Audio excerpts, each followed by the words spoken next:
Well, United have gone ahead to set what we call the Rasmus Hojlund transfer price list, or you can call it a ceiling or a limit according to you and where you're really coming in from. Welcome to this channel known as United Matters channel. How are you guys and where you're watching us from? I go by the names of Rock and David. Smash the like button, comment and share. If you're totally watching us for the very first time, endeavor to subscribe to this channel so as not to miss out on stories that we do upload in here on a daily. Let's see close to 300 likes. Smash on this video and let's continue to subscribe to this channel so as not to miss out on stories that we do upload in on a daily. Remember, our daily mission, our main mission is to see it that we really go ahead and obviously hit how many subscribers? 15,000 subscribers before the end of this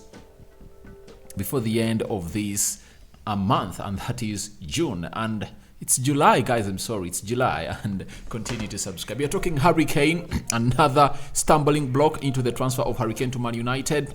And lastly, Anthony Elanga joins Nottingham Forest, deal pronounced by Manchester United and Nottingham Forest. So, Rock and David is my name, and don't forget to obviously keep with us. I know I've come in late, but I'm going to make sure that at least we do some 5 videos before we close this day. So, I think the Wrexham game is tonight. That is it. And we are going to come in through and obviously do the needful is that we will let you know what the club of interest is going to be doing in is it in Houston, because after that we are going to be playing Real Madrid. Now, who was the first journalist to obviously break this story that United have gone ahead to set what we call a transfer price ceiling for Rasmus Hojlund? It was Samuel Lucas coming in from the Manchester Evening News that United will not offer more than £60 million for Atalanta striker Rasmus Hojlund. United are mindful of the Premier League profitability and sustainability rules and are reluctant to go even £10 million over the capped figure for the target. The club have already invested £102 million for, you know it very well, we've gone in for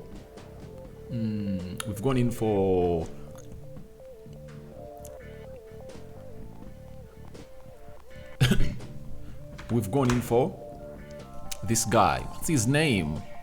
I've just forgotten it. What is his name? We've gone in for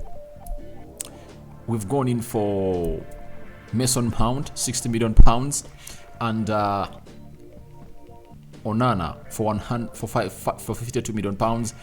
I think it's for 40 something million pounds, and it's like £102 million, meaning that we are really left with a budget of close to £68 million, and United are obviously trying to get this over the line and make sure that it doesn't really affect them. And it's not only this guy that has gone ahead to confirm to us that this bid of United is not going to see itself ceiling above £60 million.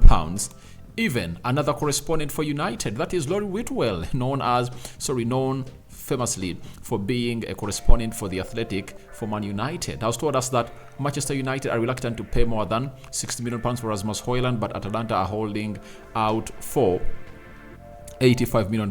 A compromise could potentially be reached with a deal including a further £8.5 million in add-ons. That is coming in from Laurie Whitwell, doing the needful so that this story comes to you. And lastly, the main man himself, Fabrizio Romano. You know him very well. Tier 1 journalist. He has gone ahead and confirmed today, like an hour back, via his Twitter account, and has said that understand terms of United agreement with Rasmus Hojlund and his camp on personal terms are now clear. 5-year deal up to 2028. Told contract will conclude. Option for further 1 year, but Man United will bid this week for right fee, not entertaining €90 million / €100 million games. You know, their head coach of Atalanta came out and obviously put out that this player should be valued between 80, 90 to €100 million. And as it stands, United see that as very, very unrealistic. But for my case and my understanding, I believe that's what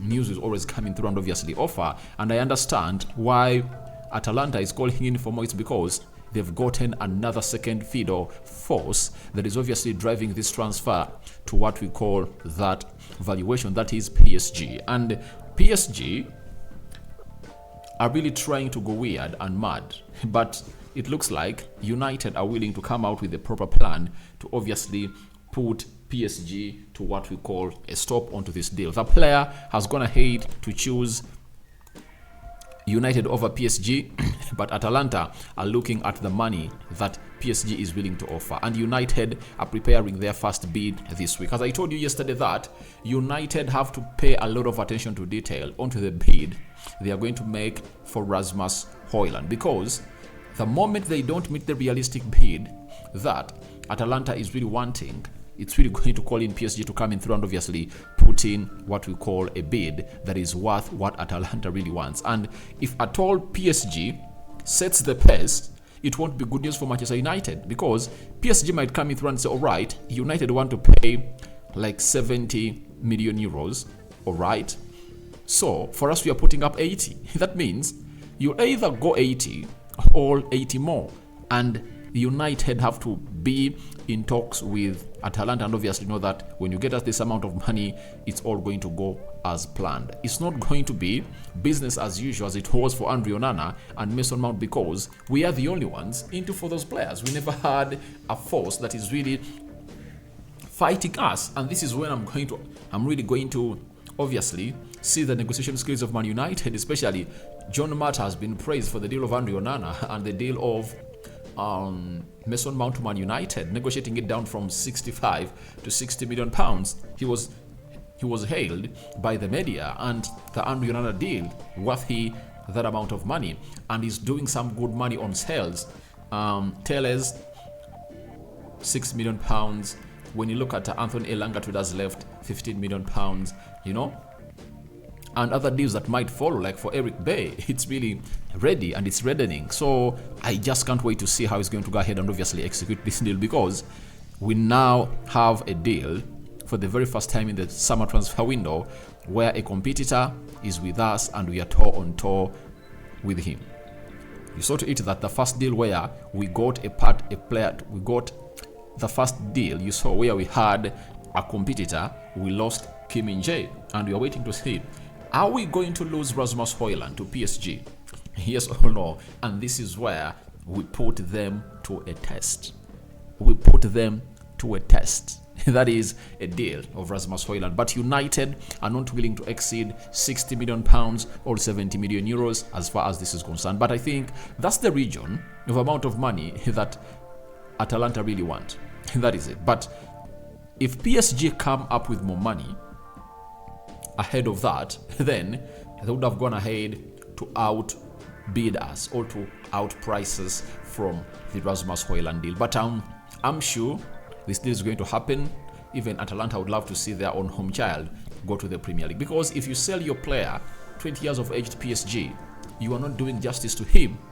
Look at Kylian Mbappe. He has just gone ahead to obviously get out of PSG. However much they're getting him a lot of money, he has shown them that you can't keep me because I'm beyond money. This is beyond money. It's all about my career. And for Rasmus Hojlund, with Erik ten Hag talking to him, video calling him and showing him exactly where he's going to play, and the last bit he did was to sign him under his same agency, known as Sage Agency, who is a confirmation that this player is obviously sold onto an idea to come to play for Man United. And it's now time for Matt Hargreaves, the head of football negotiations, David Morrison, the head of football operations at Man United, and John Mata to see to it that they really get this deal over the line. So wait and see whether the transfer price ceiling set by Man United for Rasmus Hojlund is really going to really deliver him to the club of Manchester United. And yesterday, Erik ten Hag held a press conference and said lots of things about the striker situation at Man United. He talked about Kylian Mbappe, and I think I'm going to come out in the next video and obviously bring you all of those stories in one, because I just want to put up that story in one so that we compare things together and obviously see what United's plans are as far as this is really concerned. Then after that, can we do some bit of Harry Kane? Yesterday, a story of Harry Kane really came out that United are really looking back to see that they can really get this deal over the line, because a man that we never knew that had more powers than Daniel Levy, known as, is it Tim Lewis, ordered for the sale of Harry Kane if at all he's not going to renew his contract. Harry Kane is adamant on renewing his contract at Tottenham Hotspur, and he wants out totally of the club of Spurs. So looks like Daniel Levy was trying to play what we call the hardball and the delaying tactic is that he really gets in more bidders, but the majority shareholder of the Spurs team has told him, please sell the player. But Samuel Jackson, a United correspondent for The Guardian and Observer, has gone ahead and told us that the potential £100 million fee for Harry Kane is not necessarily a stumbling block for Man United. What could be, however, is Harry Kane's salary demands, which are believed to be in the region of £30 million a year. Now, I've always told you, to my understanding, when it comes to English players, United don't really fail. They'll work out on anything to see to it that they really find themselves in a situation of really getting these deals over the line. So, to my understanding, I know if Harry Kane situation is like that, then United need to obviously go in for him. But what is the stumbling block? Obviously, it's the £30 million request per year, and that is close to £600,000 a week. That is what Harry Kane is calling in for. And to show you that he's really serious and wanting a lot of money, Spurs offered him a deal worth £400,000, and he's saying no. And for me, I'm Harry Kane, I cannot say no. I cannot really value myself less, because I've seen players like Kylian Mbappe and £1 million a week. So if at all he's earning almost half what Mbappe earns, that's not bad for a player who has occasionally went ahead and obviously scored goals in his career. He has scored an average of 20 goals per season for the last 6 or 7 seasons in the Premier League. World class, proven, and you would love to see him at a club, and he can obviously not deny you goals. You always go ahead and obviously score you goals as a Harry Kane. So I think the salary demands of Harry Kane are really huge. But I really understand that United can negotiate this down. They can talk to Harry Kane and see how a resolution is going to be found. But one thing you have to know about a player like Harry Kane is how many shirts can he sell? Because he might be there knowing that I've been at Spurs and I've been able to sell a record number of shirts at Spurs. So if at all I go to a club like Manchester United, I can sell loads and loads of shirts because it's one of the most liked teams in the United Kingdom and the world. Now Harry Kane comes and joins in. He's already a superstar and is an excitement signing that will obviously take United off, that will take most of us on the edge of our seats and obviously cause joy to our eyes and lips, because it's a signing that you will obviously want to see. Though for me, I don't like it, but I know I've been talking to very many United fans here in my country. They've gone ahead and obviously fancied the signing of Harry Kane at Manchester United. So, if United happen to go in there, I think that won't be a stumbling block. It won't be a stumbling block because they'll find means of negotiating down. If at all United signed Harry Maguire for £80 million, do you think they can fail to raise £100 million? They rather, even if they bring in Rasmus Hojlund, and in the last week of the transfer window, they are wanting to sell the player of Harry Kane's stature, they can, if at all they want to buy a player of a Harry Kane's stature, they can really buy him. Why? The sales that are going to come in through are really going to be huge. That is it, because there is Donny van de Beek, there is Fred, there is Harry Maguire, there is Scott McTominay, and what can make this deal obviously happen in a nick of time is if Sofiane Amrabat comes in through, that means Scott McTominay will join the queue of players that are supposed to be sold out of Man United, and maybe United can get in like 25 or £30 million from him. And Harry Maguire would be one on the ladder to be sold if at all this comes in through, and they can get like 40, meaning that the sale of Harry Maguire and Scott McTominay can raise £70 million. And remember, the sale of Elanga, 15 million pounds. Fred Foto can get like 25.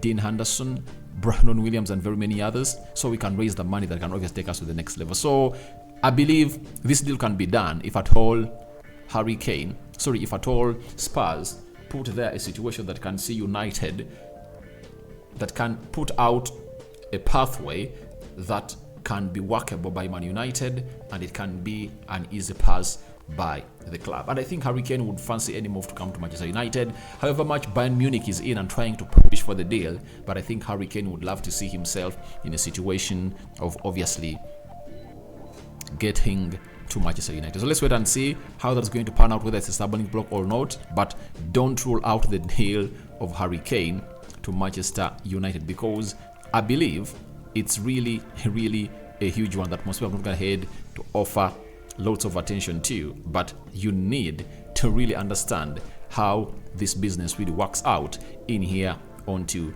this business of transfers. Now guys, this is the last story. Anthony Elanga, who completed and passed his medical yesterday at what is the place? In the Midlands, by the way. That is it's Nottingham Forest, has gone ahead and obviously put out an article that has commenced, or that has really put a halt to his journey at Manchester United, and is now a player of what is the side? Nottingham Forest. Now, the pattern that he put up was, or read, making my debut, playing over 50 times for the first team, scoring the Champions League and winning a trophy for this incredible club. If you told me that all of that would happen when I arrived in England at the age of 11, I would have been buzzing. There are so many players and staff that have played a major role in helping me to make those dreams, become a reality, and supported me into developing into the man that I am today. I'll be forever grateful to each other and everyone on you from the moment that I watched a game from the straightforward end. As a young boy, I've known the United fans are special. We will always have rhythm. Is a dancer. It meant the world to me and my family every time that we heard that chant. There are not enough words to properly thank you for the unbelievable support. It is the right time now for the perfect next step in my career. I'm someone who lives for football, and I need to be on the pitch every week doing what I love most. I'm 100% ready to get started, excited for what comes next, and as determined as ever to succeed. Thank you, Manchester United. That's what Anthony Elanga put up on his Instagram, as obviously bid farewell to the fans of United and his fellow players, coaching staff at the club of Manchester United. And finally, he has been unveiled as a Nottingham player. United have gone ahead to bag in 15 million pounds that are going to help us obviously do the signings of other players. So guys, your thoughts on to Rasmus Hojlund transfer price ceiling set by Man United. Do you think United will not exceed 60 million pounds, right? And Harry Kane, do you think the salary of Harry Kane of 30 million pounds per year is the stumbling block for him to join Manchester United? And what do you make about Anthony Elanga joining Nottingham Forest? I cover you all in the precious blood of Jesus Christ. May the living true God bless you abundantly. Arokan David remains my name. I sign out for now. See you later. To Muslim viewers and subscribers, Barakallahu Fikum. The Christians, I cover you all in the precious blood of Jesus Christ. I'm out, my mates.